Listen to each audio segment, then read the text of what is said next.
काय सूर्यकोटि समप्रभ निर्विघ्न कुरु मे देवं सर्वकार्येषु सर्वदा। ओम सुमुखाय नमः दंताय नमः कपिलाय नमः गजगणकाय नमः लंबोदराय नमः विकटाय नमः विघ्ननाशाय नमः विनायकाय नमः धूम्रकेतवे नमः गणाध्यक्षाय नमः भालचंद्राय नमः गजाननाय नमः। ओम गणपति विघ्नराजो लंबदंडो गजाननो धेमातुरसायरंभो गदंतो गणाधिप विनायक चारुकन्नम पशुपालो भवत्म च द्वादशतानि नामानि प्रातरुतायं यं पठेत् विश्वं तस्यं भवेत् विश्वं न स विघ्नं भवेत् कच्चिदः।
गणपति बप्पा मोरया। जागरूक टाइम्स को बहुत सारी ब्लेसिंग्स गणपति की तरफ से।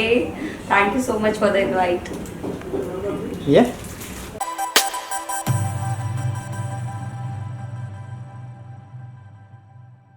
स्वागत है आपका जागरूक टाइम्स में। थैंक यू आपका समय निकाल कर यहाँ आने के लिए।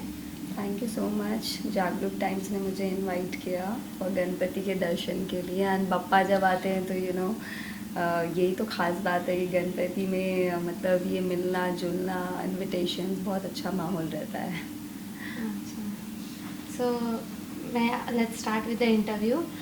क्या आप मुझे बता सकते हो कि पहले तो आप किसी फिल्म बैकग्राउंड को बिलोंग करते हो या एक कॉमन फैमिली से आते हो? नहीं, मैं बिल्कुल भी फिल्मी बैकग्राउंड से नहीं बिलोंग करती हूँ। मैं बाय प्रोफेशन मैं मेडिको बैकग्राउंड से आती हूँ। ओके। सो बाय प्रोफेशन मैं डेंटिस्ट हूँ। सो मेरे पूरा फैमिली मतलब बचपन से मैंने सिर्फ स्टडीज़ और लाइक मेडिको अपने आसपास देखा है बिकॉज मेरी मम्मी खुद हैं। एंड या दैट्स इट। बाकी वहाँ से मतलब 5 साल पढ़ने के बाद शफल करना बहुत ही ज़्यादा डिफ़िकल्ट एक डिसीजन था, क्योंकि 5 साल जब आप किसी चीज़ के बारे में पढ़ते हो, आपका सारा दिमाग आपने उस चीज़ को दे दिया, उसके बाद सडनली आप किसी और चीज़ में स्विच करते हो जिसके बारे में आपको कुछ भी नहीं पता है। I mean, आपको सिर्फ उतना पता है जो दिख रहा है, बट जो एक्चुअल में जो चीज़ें आपको प्रिपरेशन करनी पड़ती है, जो एक्टिंग के लिए ऐसा नहीं है कि आप मूड के आ गए और आप एक्टर बन गए। इसके लिए बहुत सारी प्रिपरेशन लगती है, बहुत सारी क्राफ्ट के ऊपर आपको वर्क करना पड़ता है। तो वो सब चीज़ें मैंने कुछ भी नहीं करी थी।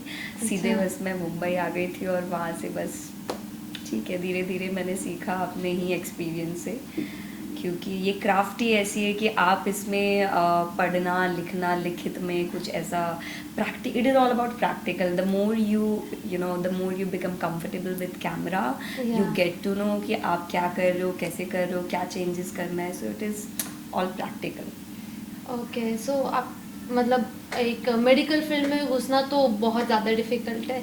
एक एक्टिंग तो एक क्रिएटिविटी की बात होती है, और जो आप बोल रहे हो कि आप मेडिकल फील्ड में थे तो उसके लिए तो बहुत हार्डवर्क की ज़रूरत होती है। तो आपने इतना हार्डवर्क करके आप जब एक्टिंग फील्ड में स्विच कर रहे थे तो आपके पेरेंट्स का क्या रिएक्शन था? देखिए मुझे लगता है कि जब भी कोई एक्टिंग में स्विच करता है फ्रॉम नॉन एक्टिंग बैकग्राउंड, तो हाँ। मुझे लगता है कि सबके घर वाले नहीं चाहते हैं, और बहुत कम लोग होते हैं जो चाहते हैं ऐसा कि चलो ठीक है, उनको बचपन से उनको यही करना है तो उनके घर वाले सपोर्ट करते हैं। बट जैसे मैंने पढ़ाई करी, फिर मेरा स्विच करना बहुत डिफ़िकल्ट था। मेरे मम्मी को कन्विंस करना, मेरे भाई को कन्विंस करना, बट या आई एम लकी, मेरे भाई ने मुझे हमेशा सपोर्ट किया है। मेरे भाई ने मेरी मम्मी के साथ मतलब फाइट्स की हैं कि हाँ ठीक है, लेट हर डू, उसका भी मन है, उसको इच्छा है तो करने दो। बट जैसे कि आपने कहा कि मेडिकल में yes, it is a very difficult profession, क्योंकि 5 साल आपको इसमें पढ़ना होता है, उसके बाद आप कुछ प्रैक्टिस स्टार्ट करते हैं। तो जब आप 5 साल किसी को दे दे, 5 साल एक बहुत बड़ा समय है, तो जैसे अभी स्ट्रगल के लिए बोला जाता है कि हमारी इंडस्ट्री में सब आते हैं तो लाइक आपको बहुत सारे लोग हैं जिन्होंने 10 साल 15 साल स्ट्रगल किया, उसके बाद जाके उनको विजिबिलिटी, काम बहुत अच्छे लेवल का मिलता है। सो मेरे तो 5 साल का मेहनत पहले घर पे हो गया, जिसको उसके बाद फिर मैं यहाँ पे आती हूँ, फिर मैंने ज़ीरो से दोबारा से मेहनत की है। सो वो मेरे लिए एक बहुत डिफ़िकल्ट सिचुएशन, कभी कभी मुझे लगता है कि लाइक 5 साल उधर मेहनत किया, फिर यहाँ पे आके भी लाइक मेरे को मुझे ऐसा लगता था कि लाइक मैं लेट हूँ, क्योंकि जो भी एक्टिंग इंडस्ट्री में आते हैं वो लोग 19-20 साल की उम्र में आ जाते हैं, और मैंने जब अपना मेडिकल किया है, मैं 23 में यहाँ पे आई हूँ।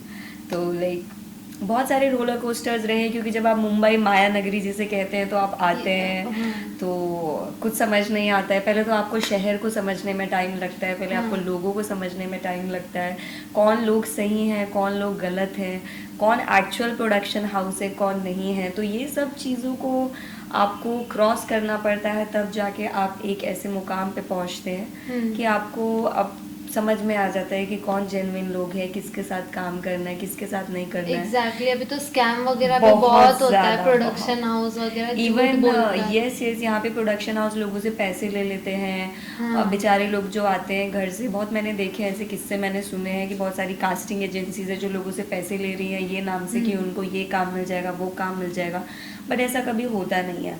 मुझे लगता है कि हमारी इंडस्ट्री में मेहनत तो बहुत ज़्यादा है ही, लेकिन हाँ, मेहनत से ऊपर मुझे लगता है कि सारा स्टार्स का भी खेल है। अगर जो आपकी डेस्टिनी में है, कुछ लोग हैं जो आते ही चमक जाते हैं, कुछ लोग होते हैं कि 1 साल उनको आए हुए हुआ बहुत अच्छा काम उन्हें मिल जाता है। तो it is all about stars as well. मुझे लगता है कि किस्मत बहुत इसमें मैटर करती है आपकी, और किस्मत आप बदल भी सकते हो अगर जो आपके अंदर वो जुनून है, वो पैशन है। तो आपने सुना है ना, किसी भी चीज़ को आप शिद्दत से चाहो तो स्टार्स भी बदल जाते हैं। तो आप अभी जैसे कि अभी आप नागिन में काम कर रहे हो, तो नागिन के पहले सीजन्स आपने देखे थे? एक्चुअली मैं बचपन से बहुत फैंटेसाइज करती हूँ, मुझे बहुत पसंद है ऐसे फैंटेसी जो शोज़ होते हैं। माइथोलॉजी मेरा सबसे पहला पसंद रहा है, लाइक स्वास्तिक प्रोडक्शन के साथ मैंने काम किया ना, आई लव दैट। एंड उसके बाद नागिन 6 मैंने किया था। अभी जो नागिन आ रहा है नया, उसका अभी लाइक कुछ चीज़ें हैं जो लॉक होनी बाकी हैं, तो मोस्टली 1 मंथ के बाद इसका पूरा, मतलब मोस्टली अक्टूबर नवंबर से ये ऑन फ्लोर आने वाला है। और आप देखेंगे इस वाले नागिन में मुझे करते हुए, and I am very excited for that, क्योंकि पहले मेरा जो डेब्यू है, आप कहें अगर जो मैं टीवी सीरियल का डेब्यू कहती हूँ, तो नागिन 6 से ही मेरा डेब्यू हुआ था। ओके। तो मतलब आपका फर्स्ट शो नागिन 6 ही था। मतलब एक मतलब बोलते हैं ना कि आते ही आपको इतना बड़ा प्रोजेक्ट मिलना वुड बी हाँ जी, बिकॉज बालाजी और नागिन ऐसे शो हैं कि जो मुझे लगता है कि दुनिया में हर कोई पसंद करता है देखना। हाँ, exactly, और स्पेशली मतलब जो लड़कियां हैं, फैमिलीज है, लड़के लोग तो ये सब नहीं देखते, बट जो फैमिली, मम्मी सबके मम्मी तो सबके घर पे मम्मी बैठ के लाइक टीवी नागिन तो मेरे मम्मी से नागिन के क्वेश्चन पूछो, सारे नागिन का सब कुछ पता होगा, हर एक सीजन का। तो that was the that was the debut for me. And इस बार भी जो नागिन आ रहा है, तो अभी क्या है कि जो लीड हैं उनका अभी कास्टिंग और वो सब प्रोसेस चल रहा है। उसके बाद अक्टूबर या नवंबर से like everything but it is a great achievement. मतलब इतना कंपटीशन का ज़माना है, इतने कंपटीशन में आपको मतलब एक क्या बोलते हैं, फिल्मी बैकग्राउंड को बिलोंग ना करते हुए इतना बड़ा शो मिलना, it is purely your talent and hard work? Yes yes, thank you so much for that. या मैंने आपको बोला ना कि हार्ड वर्क तो मैंने बहुत किया है, क्योंकि मुझे नहीं लगता कि हार्ड वर्क का कोई सब्स्टिट्यूट है, बट या धीरे धीरे आपको मतलब लाइक मेरे माइंड में सिर्फ ये था कि this is the only approach, but time के साथ आपको समझ आता है कि हमारी इंडस्ट्री में जो मेन चीज़ें जो मैटर करती है, कनेक्शन बहुत मैटर करते हैं, लॉबीज़ बहुत मैटर करती है कि आप किसकी लॉबी में हैं। क्योंकि क्या है, आप अगर जो सिर्फ इतना कंपटीशन है, अगर जो आप सिर्फ ऑडिशन के भरोसे रह जाते हैं, तो पहले मैं भी वैसे ही थी, मुझे लगता था कि this is the only process कि आपको ऑडिशन देने हैं, आपको मीटिंग करना है, दैट्स इट। बट इसके अलावा भी जो नए कमिंग एक्टर्स हैं उनके लिए मैं कहना चाहूँगी, क्योंकि बहुत सारे लोगों को नहीं पता होता है, इवन मेरा भी इसमें समय बहुत वेस्ट हुआ है। तो जो करेक्ट तरीका है कि आपको हार्ड वर्क भी करना है, साथ साथ स्मार्ट वर्क भी करना है, आपको अपॉर्चुनिटीज़ देखनी है। अभी तो क्या है, इंस्टाग्राम आ गया, तो इंस्टाग्राम से बहुत सारे लोगों को अपडेट्स मिल जाते हैं, कास्टिंग के मिल जाते हैं, कहाँ क्या चल रहा है, तो आपको माइंड से बहुत ज़्यादा एक्टिव रहना पड़ता है। एंड आई फील एक बार आप ये सब चीज़ें समझ लेते हैं तो it becomes very easy. And या आपके अंदर टैलेंट है तो आपको कोई भी नहीं रोक सकता है आगे जाने से। मैम आप एक न्यू कमर्स के लिए एक बता सकते हैं कि स्कैम से कैसे बचे, जो प्रोडक्शन हाउस के कास्टिंग टीम से जो स्कैम्स होते हैं, जो फ्रॉड्स होते हैं, मतलब जो एक पहचान नहीं पाते कि ये रियल है या फेक है, आप उनको एक थोड़ा एडवाइस दे दें कि कैसे बचें, तो मतलब एक उनके लिए टाइम सेविंग हो जाएगा। यस यस, तो जो न्यू कमिंग एक्टर्स हैं, first of all the best. And secondly मैं आपको ये बताना चाहूँगी कि अगर जो आप कभी भी मुंबई में आने का प्लान कर रहे हैं, तो शिफ्ट होने से पहले आप ये सब चीज़ें जो होमवर्क होते हैं छोटे मोटे, कि आप ये देखिए, क्योंकि आप गूगल में डालेंगे ना, आपको सारी डिटेल्स मिल जाती है। गूगल में आप टॉप कास्टिंग डालिए, टीवी की डालिए, बिकॉज सबकी लॉबी अलग है, टीवी का अलग है, मूवीज़ का अलग है। फर्स्ट एक्टर को ये पता होना बहुत ज़रूरी है कि आप कौन से कैरेक्टर में फ़िट होते हैं, या इंसान खुद को जानता है कि हम कहाँ फिट होते हैं। तो आपको बस अपनी चीज़ पता होनी चाहिए कि आपकी कमांड क्या है, आप बेस्ट क्या कर सकते हैं, उसके थ्रू आप फिर देखिए। आपको टीवी में जाना है, आप वहाँ के कास्टिंग वालों को ढूंढिए, उनके बाकायदा आपको एड्रेस मिल जाते हैं। जो मूवी के प्रोडक्शंस हैं उसका भी सेम चीज़ है। बट क्या होता है कि जो फ्रॉड होने की जो चांसेस होते हैं वो कब होते हैं कि जब इधर उधर से लोग आ रहे होते हैं और जब उनको नहीं पता होता, और स्कैम चेयर चेंज करूँ क्या थोड़ी रोल।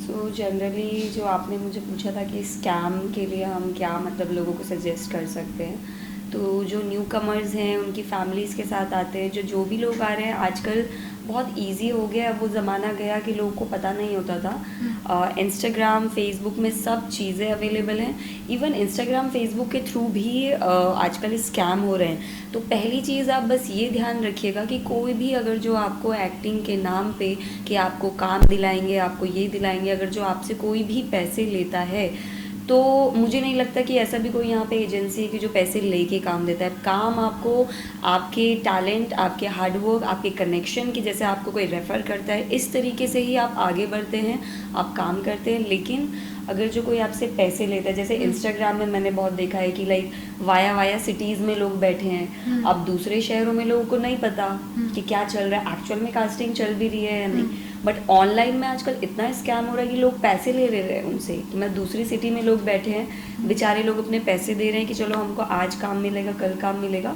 बट ये तरीका है ही नहीं काम करने का। मतलब मेरी इंडस्ट्री के जितने टाइम हो चुके हैं मैंने तो आज तक ये तरीका नहीं देखा, ना मैंने देखा कि इस तरीके से कहीं काम हो रहा है। सो स्कैम से बचने का बस यही तरीका है कि जो भी आपसे कोऑर्डिनेट कर रहे हैं, आप उनके बारे में पूरी जानकारी लीजिए। आजकल गूगल में एवरीथिंग इज़ अवेलेबल। जो आपको कास्टिंग के नाम पे स्कैम कर रहे हैं या प्रोडक्शन के नाम पे स्कैम कर रहे हैं, प्रोडक्शन के आप डिटेल्स देख सकते हैं, गूगल में सब कुछ अवेलेबल है। आई मीन आप प्रोडक्शन हाउस का नाम डालेंगे, आपको सब कुछ अवेलेबल हो जाएगा। आप यूट्यूब में कीजिए, गूगल में, और विकीपीडिया है, आजकल IMDb है। IMDb में आप किसी भी director, producer, casting director, cast, crew, किसी भी चीज़ का डिटेल आप चाहते हैं, सब कुछ IMDb, एक ऐप भी है, उसका एक ऐप है, आप गूगल में भी डालते हैं तो आपको आ जाता है। यस। तो IMDb इज समथिंग कि जहाँ पे आपको सबकी ऑथेंटिसिटी, जेन्युइनिटी पता चल जाती है। Yes, so this is how you can, like, avoid these scams. Okay. आप आपके कोई फ्यूचर प्रोजेक्ट्स के बारे में डिस्कस करें। हाँ जी। सो अभी फ्यूचर में लाइक अभी तक I would just stick to TV shows, but now like मुझे टीवी के अलावा अब वेब में OTT में मुझे एक्सप्लोर करना है एंड मूवीज़ में भी करना है फॉर श्योर, बट जो मेरा पहला अभी टारगेट है that is for OTT। So OTT के लिए अभी मेरे बहुत सारी जगह चल रही है, बात चल रही है, ऑडिशंस चल रहे हैं, लेट्स सी क्या क्रैक होता है। एंड जो मेरा विश है, I really wish to work in south industry. तो या सो मुझे साउथ के जो स्टोरीज़ हैं ये बहुत ज़्यादा मुझे फैंटेसाइज करते हैं, तो मेरा सच में दिल से बहुत मन है कि मैं साउथ में इंट्रोड्यूस हूँ, मैं साउथ के कॉन्सेप्ट जो मुझे बहुत पसंद आते हैं, तो मुझे कभी मौका मिले तो I would love to act for south industry. Okay, तो कोई ऐसा रियलिटी शो है जो आप मैनिफेस्ट करते कि आप काम करें उसमें? या रियलिटी शोज़ तो मुझे लगता है कि बाकी जैसे स्प्लिट्सविला ये सब तो मुझे हर साल आए हैं, but I was not that open कि मैं क्योंकि स्प्लिट्सविला और ये सब जो रियलिटी शोज़ होते हैं, डेटिंग रियलिटी शोज़, तो उसमें क्या है कि आप बहुत ज़्यादा आपको बोल्डनेस और ओपननेस रखनी होती है। तो I was not ready for that. हाँ, mentally I was not ready, क्योंकि I was so new to Mumbai को जानना, मुंबई की चीज़ों को समझना, अपने माइंड सेट को चेंज करना, घर वालों के माइंड सेट को चेंज करवाना, उसमें टाइम लगता है। सो अब मैं रेडी हूँ। इस साल मैंने ये सोचा है कि अभी मुझे रियलिटी शोज़ भी आते हैं, बीट स्प्लिट्सविला और बीट एनी डेटिंग शो, तो I will surely try for that, क्योंकि इससे पहले I was not mentally prepared, so मैं नहीं करती थी। And yeah I wish to go for Bigg Boss, and Bigg Boss में जाने का तो हर किसी का सपना होता है, यू नो। सो वो है जो मैं एक चीज़ मैनिफेस्ट करती हूँ कि I want to go to Bigg Boss. Yes. कोई मैसेज जो आप न्यू कमर्स को देना चाहोगे? यस, मैं सबको यही मैसेज देना चाहूँगी कि देखिए, आप कभी भी ये मत सोचिए कि शॉर्टकट तरीका है। I think hard work is the only way to success. और हमारी इंडस्ट्री में अगर आप आ रहे हैं तो आप पेशेंस तो आपको सीखना ही पड़ेगा, क्योंकि हमारी इंडस्ट्री जो सबसे ओशो ने कहा है कि like acting is very spiritual job, क्योंकि इसमें क्या होता है ना, आप स्पिरिचुअल हो जाते हो, आप ना चाहते हुए भी आप ऐसी चीज़ें सीख लेते हो, क्योंकि आपका जो प्रोसीजर होता है ना ज़ीरो से वहाँ तक पहुँचने का, धीरे धीरे you go through lots of rejection. Mumbai industry आपको रिजेक्शंस एक्सेप्ट करना सिखाती है, तो ऑल ओवर आप एक ऐसे इंसान बन जाते हो, आप बहुत स्ट्रॉन्ग पर्सनालिटी बन जाते हो। सो आई फील कि जिसने उस पेशेंस को रिकवर कर लिया ना, और आपने पेशेंस रखना सीख लिया, देन आपको कोई नहीं हरा सकता। आप ज़रूर अपने मुकाम पे पहुँचेंगे, बस पेशेंस आपको रखना पड़ेगा। टैलेंट, हार्ड वर्क, सब स्मार्ट वर्क, सब तरीके से आप जाएंगे तो आपको कोई नहीं रोक सकता। Thank you so much. Thank you so much.